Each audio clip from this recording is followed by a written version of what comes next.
कर्नाटक वक्फ board के खिलाफ नाराजगी का इजहार, गुस्से का इजहार। वक्फ बोर्ड के कामकाज पर उठ रहे हैं सवालात। वक्फ बोर्ड में सुस्त रफ्तार से हो रहा है काम। कई वक्फ इदारों के मसाइल जूं के तू हैं, मसाइल हल नहीं हो पा रहे हैं। बेंगलुरु में मुख्तलिफ मस्जिदों से वाबस्ता अफराद का बयान। आज बतारीख 31 जुलाई बाद नमाज जुमा नियाज अहमद की सरपरस्ती में बेंगलुरु की 3 मसाजिद के अहबाब वक्फ बोर्ड के दफ्तर के बाहर मीडिया से खिताब किया और वक्फ बोर्ड की कारकर्दगी के सिलसिले में खुलकर नाराजगी जाहिर की।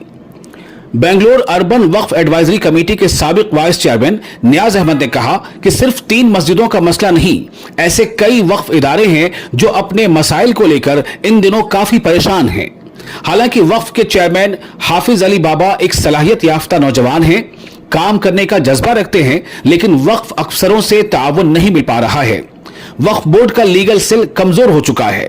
वक्फ इदारों को अपने मसाइल को लेकर बार बार वक्फ बोर्ड के चक्कर काटने पड़ रहे हैं, लेकिन वक्फ बोर्ड अपनी ही मजबूरियों का बहाना बनाकर अपनी जिम्मेदारी से पीछे हटने की कोशिश कर रहा है। तो चलिए दोस्तों, जानते हैं नियाज अहमद और मस्जिदों के अहबाब क्यों वक्फ बोर्ड से खफा हैं। बेंगलुरु वक्फ बोर्ड के दफ्तर के बाहर आप सब लोग जमा हैं, क्या कहना चाह रहे हैं? देखो, कहने के लिए तो बहुत सारे बातें हैं। सबसे पहले इधर का सिस्टम ही पूरा एकदम से खराब हो गया। कोई ऑफिसर नहीं मिलता, सीईओ नहीं मिलते, चेयरमैन साहब नहीं मिलते। क्या भी हमें किसी को सुनाना का तो वो ऑफिसर के पास गए तो स्टाफ नहीं है साहब, ऑडिट स्टाफ नहीं है, हर चीज को स्टाफ नहीं है, स्टाफ नहीं है, स्टाफ नहीं है। क्या मसाइल हैं आपके? क्या मसाइल? कई सारे मसाइल हैं, कई सारे मस्जिदों के मसाइल हैं। कौन कौन है यहाँ पे? ये लोग सब लोग कौन हैं? देखो, मैं एक मिसाल देना चाहता हूँ, कोई एक छोटा सा इशू बताता हूँ। मस्जिद इलाही कर्नाटका लेआउट कुरुबरಳ್ಳಿ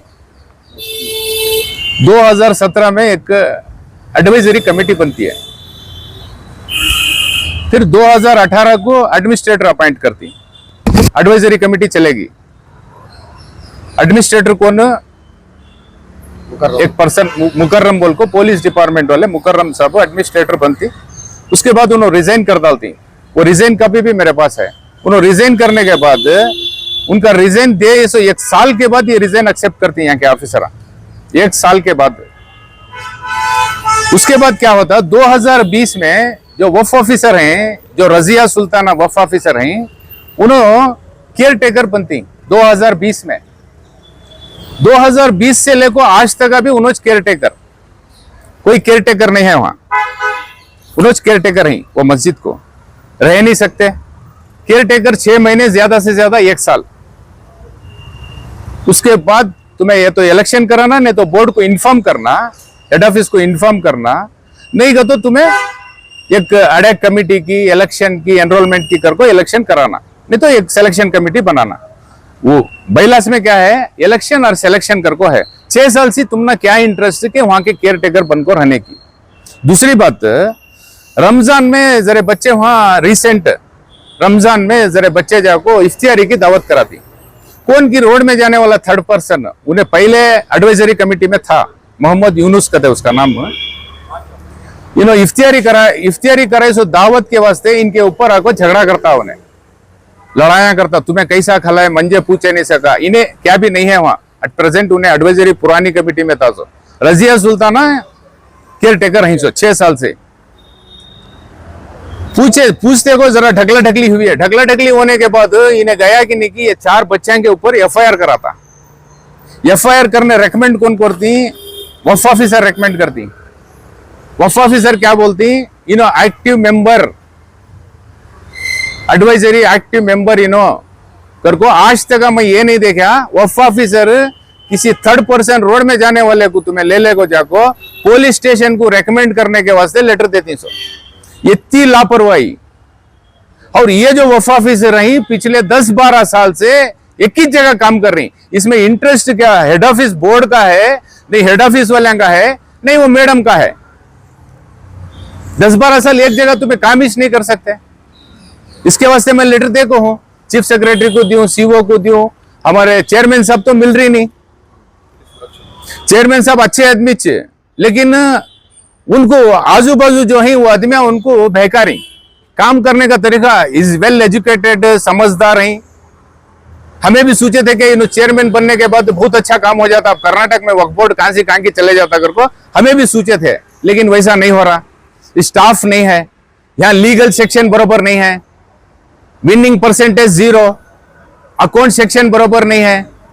4 ऑडिटर ही, 4 ऑडिटर, एक ऑडिटर एक महीने को 9 ऑडिट करना।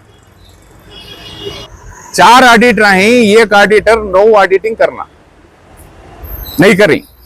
पिछले 6 महीने हुआ एक मस्जिद है, कौन सी वो मेजेस्टिक की अकबरी मस्जिद, 6 महीने हुआ ऑडिटर अपॉइंट कर को, अब तक एक नोटिस गई नहीं। क्या कर रहा है स्टाफ? ऑडिटर क्या कर रही है, अकाउंट सेक्शन क्या कर रहा है, चेयरमैन साहब क्या कर रही, सीओ साहब क्या कर रही। अब तो मिनिस्टर नहीं छोड़ो, करोड़ों का कंट्रीब्यूशन आना, कंट्रीब्यूशन कलेक्शन नहीं हो रहा। 8 करोड़ कंट्रीब्यूशन आना, खाली बेंगलुरु के बात कर रहा हूं मैं, पुराने भाड़े के हिसाब से 7% के हिसाब से। वो किसकी जिम्मेदारी? अकाउंट्स की जिम्मेदारी, ऑडिटर की जिम्मेदारी, सीईओ की जिम्मेदारी। क्या हो रहा कौन भी पूछने से तैयार नहीं है। स्टाफ ही नहीं है यहाँ, क्या पूछे तो भी स्टाफ नहीं है साहब, क्या पूछे तो भी स्टाफ नहीं है साहब। आखिर जाको किसे पूछना हमें? देखो हमारी कौम को आज बर्बाद कर रही, सो हमारी कौम ही है। नाम जो है नवीद पाशा, मस्जिद आजम मदरसा शमशम उलूम जो हेब्बाल जो मेन रोड में है, वो मस्जिद का सदर हूँ मैं। क्या मसला है वहाँ? अभी कमेटी का बहुत लफड़ा था, अब वो बहुत से प्रॉब्लम की वजह से तकरीबन 1 साल 2 साल या 3 साल कमेटी बनने नहीं दी है उनके लोकल बाद। उसके बाद से फिर नया भी थोड़ा मेहनत करने के बाद रिसेंटली बन को 1 साल कमेटी हो गया। उससे पहले नहीं 19 से हमने भाड़े रोक कर है, जो लोकल दुकानों वाले ही 7 दुकानों में 1 दुकान का भाड़ा आ रहा है, जो 6 दुकान के भाड़े ही हैं वो भाड़े नहीं आ रही। उसके बाद आपको यहाँ 1 से 2 बार पूछे उधर, ऐसा वैसा ये करने की वजह से बाद आपको वक्फ बोर्ड में कंप्लेंट करा। कंप्लेंट करने के बाद फिर यहाँ 2-3 साल केस चला। यहाँ 2-3 साल केस चलने के बाद तकरीबन 20-4 हो गया, ऑलमोस्ट 24-23 तक है। उसके बाद फिर कोर्ट को अब डाल को ही, फिर कोर्ट को डाल को भी 1 साल या 1.5 साल होगा। एटलीस्ट हमने क्या तो भी एक रास्ता तो देना है, दुकान वाले को बुला को क्या तो भी एटलीस्ट मामला कोर्ट में है। हाँ कोर्ट में है, वक्फ बोर्ड से लायर रख के रहे। वक्फ बोर्ड की तरफ से काम नहीं हो रहा आपकी? हाँ वक्फ बोर्ड से थोड़ा जल्दी करके दिए तो मस्जिद के काम करने के लिए थोड़ा अच्छा रहता। और भाड़े वही 19 से प्रॉब्लम है, 19 से प्रॉब्लम है, 6-7 साल से है। लॉकडाउन आ गया था, उसके बाद मस्जिद 1 साल बंद थे ना। तो वक्फ बोर्ड से क्या चाहते हैं? वही थोड़ा क्या तो करको दुकान में वैकेंट्स करा के थोड़ा जल्दी देना, नहीं तो क्या तो एक मसला हल करके दिए तो मस्जिद डेवलप करे जा। एटलीस्ट फाइन नहीं करा को ही हमें 2015 में मस्जिद लाज देखी, सुबह 15 की 10 में की मस्जिद डेवलपमेंट नहीं है। हजरत को घर का वाक़ा है, मौलाना को घर का वाक़ा है। क्यों नहीं दे रहे? वक्फ बोर्ड से वक्फ बोर्ड वालों को रिश्वत दे रहे क्या वो लोग? नहीं वो पता नहीं, वो हमको नहीं आने की वजह क्या? वो वजह कोर्ट में बांध रहे हैं क्या वो? नहीं कोर्ट में भी नहीं दे रहे? कोर्ट में भी नहीं दे रहे। तो किसे दे रहे हो किराया? नहीं वो वैसा ही है होना, कोर्ट में चाहिए होना देखेंगे, कोर्ट का क्या होता फैसला देखेंगे बोल के आराम से ही। तो कितना किराया हो सकता है? आज तक तकरीबन 50-60 लाख रुपए तक आना है, आना बाकी है। लास्ट हमें 22-23 तक मैं हिसाब देखे। हाँ जो पुराने कैशियर थे तो जब देखा तो जब 30 लाख कुछ थे, वो 28-30 लाख है। अब वो 4 साल का हिसाब डाल लिया तो तकरीबन 55-60 लाख तक होता। शुक्रिया। आपका नाम? नवीद पाशा है, क्या है आपका मस्जिद के? मैं मस्जिद के सदर हूँ। अस्सलाम वालेकुम, मेरा नाम शेर अली। हमें मस्जिद अकबरी रामचंद्रपुरम जो लुलु मॉल के अपोजिट में रहते हैं, वो मस्जिद से आको हिंसा। ये हमें 2011 में इलेक्शन होको है सो, आज 2026 15 साल से इलेक्शन नहीं होको है। 15 साल से अब तक 5 बार इलेक्शन हो जाना था, लेकिन अब तक इलेक्शन नहीं होको है। वक्फ बोर्ड की जिम्मेदारी के 3 साल को 1 बार इलेक्शन करना करको। 5 साल हो गए, 5 बार इलेक्शन होना था लेकिन नहीं करे। हमें आको इनके पास रिक्वेस्ट दिया कि इलेक्शन नहीं हो को है, इम्प्रोप्रिएट चलने को है, इलेक्शन करो और हिसाब आज तक नहीं दो कहीं। तो 2025 में वक्फ बोर्ड में ये इनको एडमिनिस्ट्रेटर को अपॉइंट करते हैं, कौसर नया सर को अपॉइंट करते हैं। उन लोग कर को आज तक भी पुराने जो सेक्रेटरी थे उन्होंने ले का को एक डॉक्यूमेंट्स तक भी देखो नहीं, तो पूछने वाला कौन भी नहीं है। वक्फ बोर्ड में आ जा को कहीं को दे रही क्या कर रही, हमें ग्रुप बना लो, खाली डेली आना काम धंधे छोड़ डाल को, यहाँ आना यहाँ बिछाना डाल को रहना, या हमने काम काज कैबिनेट सब छोड़ डालना, हमें उसके बावजूद भी मेंटेन नहीं कर रही। अब 7 महीने 6 महीने होगा ऑडिटिंग अपॉइंट होगा, अब तक इन आको नहीं है। हमें जाको पूछा तो ये रमजान के अव्वल अपॉइंट होको है, सो हमारे नया सर आजा को एक दिन में अपॉइंट करा को दे, सीओ के पास बात कर को अपॉइंट हो गए के बाद आज 6 महीने हो गए, लेकिन आज तक ऑडिटर आको खत्म भी रखे नहीं, क्या हो रहा क्या नहीं हो रहा पूछे तक नहीं। हमें पूछे तो इन रमजान होगा, रमजान के बाद आतों का, उसके बाद बकरीद होगा, बकरीद के बाद मुहर्रम भी होगा, आज तक आको नहीं। तो इतना पूरा ये चल रहा, हमने समझ में नहीं आ रहा। तो नया सर बोले सका हमें भी फ्रीडम पार्क पे प्रोटेस्ट करना पड़ता। अच्छा, एडमिनिस्ट्रेटर से पहले कमेटी थी, जो कमेटी में भी नहीं, उन्होंने हमारे मोहल्ले वाले नहीं, गोरी पड़ने वाले उन्होंने यहाँ को उन्होंने देख नहीं सक रहे, अच्छा वो कमेटी मेंटेन नहीं कर रहे उन्होंने। अब एडमिनिस्ट्रेटर है वहाँ। हाँ, तो आपका इल्जाम कमेटी के खिलाफ है? कमेटी के खिलाफ भी है और वक्फ बोर्ड के खिलाफ भी है। कमेटी बराबर नहीं है कर को बोल को, कमेटी डिसॉल्व होने के बाद हमें इनके पास है। अब हमने रास्ता दिखाना था, एक ये देना था, वो दिया नहीं। अभी वक्फ बोर्ड से क्या डिमांड है आपका? हमने इलेक्शन होना, इमीडिएट ऑडिटिंग होना, इलेक्शन होना, 25 साल का हिसाब होना और दुकान आएंगे भाड़े वहाँ भी नहीं, दुकान के भाड़े 2 जने दे रहे, 2 जने नहीं दे रहे। एडमिनिस्ट्रेटर जब से भी दे रही नहीं, उससे पहले भी कोई बोलते हैं 7 साल का भाड़ा देना, कोई बोलता 2 साल का भाड़ा देना, लेकिन हिसाब दिया तो इसने मालूम होता कौन कहता देना कर को, तो वो तक मालूम नहीं हो रहा। मस्जिद के प्रॉपर्टी का पेपर इस मालूम नहीं है किधर है क्या है गलत।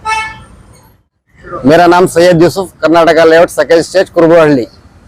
मैं वो मस्जिद से आको वहाँ का बाशिंदा, मैं वहाँ का मुसल्ली, मैं वहाँ का। तो हमारी मस्जिद 19 मस्जिद इलाही, तो हमारी मस्जिद 1999 में वक्फ बोर्ड में रजिस्टर करे। जरा दिन आराम से काम चलने था, बाद जो कमेटी जो मस्जिद से जो वक्फ बोर्ड से रजिस्टर हुई उनके अंदर जो है लापरवाही शुरू होगी। तो हमें क्या करे, कंप्लेंट करे। तो क्या करे, कमेटी को डिसॉल्व करा को एक एडवाइजरी कमेटी बनाए। एडमिनिस्ट्रेटर जो है मुकर्रम के निगरानी में 5 आदमियों को एडवाइजरी कमेटी बनाए। जरा दिन चला लेगा थे, उसमें से एक एडवाइजरी कमेटी में का एक जो मेंबर मोहम्मद यूनुस कर को उन्हें क्या करे, बाकी के 3 आदमी जो है अलग हो गए, अपने आप अलग कर डाले, अलग खुद ब खुद अलग हो गए। उसकी जो है हददर्मी, उसकी मनमानी, उन्हें क्या भी पूछना, अपने आप को क्या समझ गया, मैं मस्जिद का मालिक, 1 मैन आर्मी जैसा चलाता था। ये इसके हरकत देख डाल को ये 3 आदमी क्या हो गए, अलग हो गए। ऐसा चलता था, ऐसा चलता था। बस इलेक्शन भी डिक्लेयर हुआ, इलेक्शन डिक्लेयर हुआ, डेट भी अनाउंस होगा। एक अनवर मानमाडकर को, हाँ, अनवर मानमाडकर को एक वकलीपुरम के उन्होंने भी मस्जिद वक्फ बोर्ड क्या कहते आए, उन्होंने हर एक से 650 के हिसाब से मेंबर 250 आदमी आके मेंबर बना को पैसे ले को चले गए। उसके बाद क्या हुआ मालूम नहीं। अब कौन भी पूछने गए तो कौन भी बोलना नहीं, मैं मुकर्रम को बोल रहा। हालांकि अगर हम अपने आरटीआई से निकाले तो मुकर्रम कब की रिजाइन दिया ली, उसके बाद इनायतुल्लाह गए थे, उसके बाद अब जो है मौजूदा रजिया गए थे। हमना मालूम ही नहीं है। हर कहती भी जाग पूछे, नहीं साहब मैं मुकर्रम को बोलकर मैं काम कर ले रहा हूँ। अगर यहाँ असलियत क्या है, मुकर्रम इस नहीं, उनका नाम ले को इन्हें काम कर ले को है। यहाँ तक चलने को था, जैसा चलने को था। हमें भी वक्फ बोर्ड को फिर को हमारे चपला खड़ गए, आना इन्हें नहीं, सर्वे हो रहा है, ये हो रहा है, ये हो रहा है। कौम का माल हमारे बड़े वक्फ कर को गए, कौम की खिदमत के वास्ते कर को। आज तो कैसी खिदमत हो रही है, आज मनमानी जाती मिल्कियत बना लिया, वक्फ की अमलाक को जाती इमलाक बना लिया। आज खैर साहब फीस लेकर गए थे, उनके खिलाफ आप क्या भी कंप्लेंट वगैरह दर्ज? सुनने वाला कौन है, हम ना नहीं वक्फ बोर्ड वाले ना, वो है हमारे पास, ये सब भी है हमारे पास। हाँ, वो नो जो रसीदा हमरा काट को दिए, हमने जो रसीद काट को दिए, मेंबर के जो पैसे लिए, पूरा हमारा सनद है, पूरा हमें यहाँ दिखा को ही। नहीं नहीं, मुकर्रम की निगरानी में अनवर मारवाड़कर को, हाँ अनवर मारवाड़ वकलीपुरम के आप सदर कहते हो ना। अब वो कितने 250 मेंबर, हाँ 650 के हिसाब से कितने पैसे कहाँ गए वो? अब पूछने गए तो हम ना मालूम, इन्होंने उन्होंने खाली ये छोगा, ये कितना कर को शिकायत करी हमें। अच्छा, आप ये वक्फ बोर्ड से आप क्या चाहते हैं? ये वक्फ बोर्ड से ये चाहती है आपको निगरानी करेंगे आपको। नहीं, सबसे पहले जो आदमी वक्फ बोर्ड को मस्जिद जमा रहे हैं, जी मेरा नाम सैयद इम्तियाज, पहले का मस्जिद का सेक्रेटरी पहले कमेटी में, उसके बाद वक्फ बोर्ड में जब मुकर्रम साहब को एडमिनिस्ट्रेटर अटैच करे, उसमें 5 में मैं दूसरा मेंबर में, 5 आदमी में दूसरा मेंबर है। उसके रोडिज्म की वजह से, वो यूनुस के गड़बड़ी की वजह से हमें लोग अपने आप को वहाँ से हटा लिए। क्या तो भी हिसाब पूछो, कोसा मेरा बेटा भी पूछने का नहीं है बोलता हूँ साफ, वो यूनुस कोसा मेरा बेटा भी पूछने का नहीं है बोलता। हमारा मसला है सबसे पहले वो कमेटी इलीगल, वो इलीगल चला रहे हैं, वो उसे हटाना, दूसरा एडमिनिस्ट्रेटर डालना, डालकर पुराने आदमियों को किसी को नहीं लेना, दूसरे आदमियों को डालकर एडमिनिस्ट्रेटर बनाना, इलेक्शन करा को कमेटी बनाना, हिसाब किताब भी और बाकायदा हिसाब किताब होना। 15 साल का उन्हें पहले का हिसाब बोलता है, पहले का हिसाब की जिम्मेदारी मुकर्रम जब चार्ज लिए उनकी जिम्मेदारी थी पहले का हिसाब लेना, खाली चार्ज ले को चले गए उन्हें, क्या भी नहीं भराया ना। अब जुम्मा को चंदा करना, रसीद को फोटो मारना, मुकर्रम साहब को भेजना, और कौन तो भी बच्चे बात करे तो उनकी फोटो मारना, वीडियो जेब में कैमरा रख लेती, वीडियो बनाती, भेजती। एक मरतबा मैं खुद बोलिया वक्फ बोर्ड वाले को टैक्स बनाना को आए के बाद बात करेंगे उनको, ये वजह मकसद था मेरा, आए के बाद बात करेंगे कर को।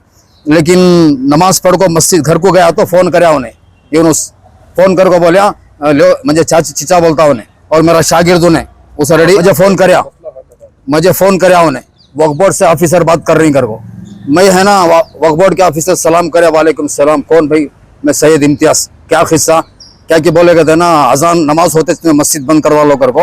वो कैसा होता साहब, मोहल्ले वाले हम ना पूछते, तुम ना नहीं पूछते, वक्फ बोर्ड वाले को हम ना पूछते सब। उसके बाद में मैं है ना जरा उल्टे सीधे बातें कराया, उन्हें मुझे आ रहे जा रहे कर को बोले, वो फोन पर मुझे ऑफिसर आ रहे जा रहे बोले, मैं बोला तू कौन की जाहिल दिख रहा है, तू बगैर इसके रिश्वत दे को आया है बोल को। बाद में मालूम हो रहा मुकर्रम साहब फोन करे बोल, ऐसे गड़बड़ियां हो रही, ऐसे गलत काम हो रहे, मेहरबानी से ये पूरे इलाही मस्जिद के अच्छे